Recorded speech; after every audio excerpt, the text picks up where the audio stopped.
নমস্কার, টেকনোটেরাস ইউটিউব চ্যানেলে আরও একবার আপনাদের সকলকে স্বাগত। গতকালই আমরা একটা বড় খবর পেলাম ইন্ডিয়ান ইকোনমির তরফ থেকে যে Q2 মানে কোয়ার্টার 2 এর যে ইন্ডিয়ান জিডিপি গ্রোথ সেটা কিন্তু অনেকটাই ভালো এসছে বলতে গেলে 8.2%।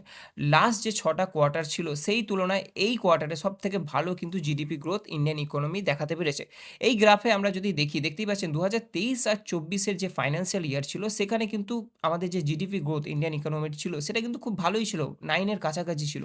তারপর আস্তে কিন্তু জিডিপি গ্রোথ কমতে থাকে এবং এখন আবার দেখতে পাচ্ছি যে এই যে লাস্ট ৬টা কোয়ার্টার আছে সেই ৬টা কোয়ার্টারের মধ্যে লাস্ট কোয়ার্টারটা যেটা আমাদের লাস্ট জুলাই, অগাস্ট আর সেপ্টেম্বর মাস, এই ৩ টে মাসের ডেটা শো করছে।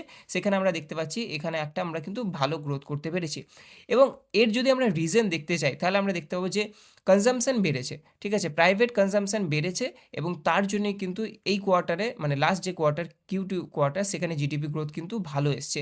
এখানে আপনারা দেখতেই পাচ্ছেন যে জিএসটি রেট কাটের কথা বলা হয়েছে। জিএসটি রেট কাট হয়েছে, ট্যাক্সেশন কমেছে, জিনিসপত্রের দাম কমেছে এবং মানুষ সেই জিনিসপত্র বেশি কিনেছে। তার জন্যই কিন্তু জিডিপি গ্রোথটা ভালো এসছে। যখনই জিডিপি গ্রোথ ভালো আসে ইন্ডিয়ান স্টক মার্কেটের ক্ষেত্রে কিন্তু সেটা একটা পজিটিভ নিউজ যে ইন্ডিয়ান ইকোনমি স্ট্রং হচ্ছে, কনজাম্পশন বাড়ছে এবং তার জন্যই আমরা দেখতে পাচ্ছি যে ইন্ডিয়ান স্টক মার্কেটের যে ইন্ডাইসিসগুলো আছে নিফটি, সেন্সেক্স, তারা কিন্তু অল টাইম হাই শো করছে।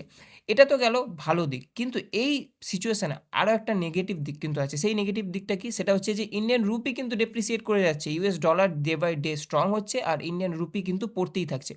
এখানে দেখুন এই গ্রাফটাতে আমি দেখিয়েছি ইন্ডিয়ান যে রুপি এবং ডলার এই দুটোর তুলনা আমি এই গ্রাফটাতে করেছি এবং দেখতেই পাচ্ছেন যে লাস্ট ১ বছর সেখানে কিন্তু গ্রাফটা মোটেও ভালো পারফর্ম দেখাচ্ছে না। ইন্ডিয়ান রুপির যত দিন গেছে তত কিন্তু নিচে গেছে এবং এই যে নিচে যাচ্ছে এটার মানে কি আমাদের যে কারেন্সি, ইন্ডিয়ান কারেন্সি সেটা কিন্তু উইক হচ্ছে। ওকে, এখানে ব্লুমবার্গের যে রিপোর্টে আমরা দেখতে পাচ্ছি যে তারা কি বলেছে যে Indian rupee ended up as Asia's worst currency this ইয়ার। ঠিক আছে? এশিয়ার ওয়ার্স্ট কারেন্সি বলে দিয়েছে। যদিও এটা একটু বাড়িয়ে বলেছে। এশিয়াতে আরও অনেক কারেন্সিস আছে যারা আমাদের থেকে উইক, বাট স্টিল আমাদের পারফরম্যান্স কিন্তু ভালো না।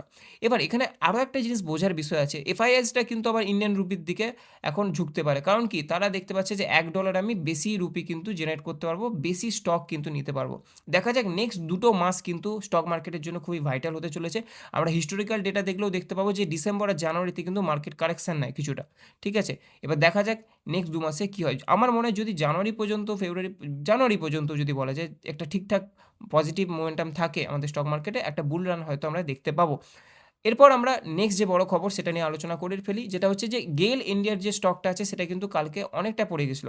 এর যে মেইন রিজন সেটা হচ্ছে কি ট্যারিফ লেগেছে। ঠিক আছে? ট্যারিফ ইমপ্যাক্টের জন্যই এই স্টকটাও কিন্তু পড়ে গেছে। যদিও এই স্টকটা ভালোই স্টক, ভালো ডিভিডেন্ডও দেয়, লং টার্মের জন্য ভালো।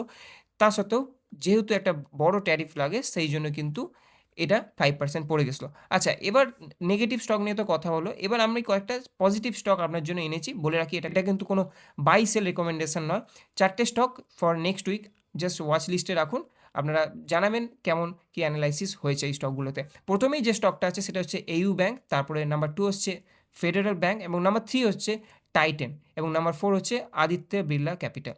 এই ৪ টে স্টক আমার ওয়াচ লিস্টে রইল নেক্সট উইকের জন্য। আচ্ছা, যারা এই চ্যানেলটা সাবস্ক্রাইব করেননি অবশ্যই চ্যানেলটা সাবস্ক্রাইব করবেন কারণ নেক্সট ভিডিও কিন্তু আসতে চলেছে মিশোর উপরে।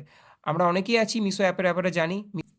মিশোতে হয়তো আমরা অনেকেই শপিং করি কারণ এখানে আমরা অনেকটা অ্যাফোর্ডেবল প্রাইসে অনেক কিছু জিনিস কিনতে পারি। তো নেক্সট ভিডিওটা কিন্তু হচ্ছে এই মিশোর উপরে, ঠিক আছে? তো মিশো আইপিও নিয়ে আসতে চলেছে। ৩ তারিখে আসছে এই আইপিও। একটা ডিটেইল অ্যানালাইসিস ভিডিও আমি আপনাদের জন্য আনছি।